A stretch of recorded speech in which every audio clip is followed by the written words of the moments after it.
কোরবানির মাংস বিতরণ করতে চাচা আর তার ছেলে উঠে গেছে বিল্ডিং এর দোতলায়। সেখান থেকে মানুষকে কোরবানির মাংস দিচ্ছে। সে কি মানুষকে মাংস দিচ্ছে নাকি ঢিল মারতেছে আল্লাহই ভালো জানে। এইদিকে আমাদের এক ব্লগার আপু, তার বাড়ির পাশে পিছিয়ে একটি বাচ্চা গেছে কোরবানির মাংস চাইতে। সেই বাচ্চাটাকে এক পিস করে মাংস দিচ্ছে আর ব্লগ ভিডিও করতেছে। বাচ্চাটা যখন বললো এক পিস মাংস দিলেন, তখন তারপরে তাকে আরেকটা হাড্ডি দিছে। যখন মেয়েটা বললো হাড্ডি দিছেন, তারপর আরেকটা মাংস দিছে।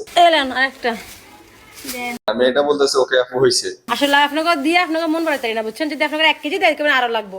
তারপরে বলতেছে তোমাদেরকে 1 কেজি মাংস দিলেও হবে না। আরে আল্লাহ, এটা কি? এইদিকে এক হুজুরকে দেখলাম 2 লক্ষ টাকা দিয়ে গরু কিনে গরু কুরবানি দিছে। হুজুর গরু জবাই করছে, হুজুরকে দিছে মাত্র 25 টাকা। 20 টাকা 25 টাকা। হুজুরের পাঞ্জাবি ধোয়ার জন্য যে সার্ফ এক্সেল লাগবে সেটা দামই আছে 50 টাকা। তো কোন বাংলাদেশে আমরা বসবাস করি, মানুষ কখন সঠিকটা বুঝবে? আপনারা কমেন্ট বক্সে বলে যান।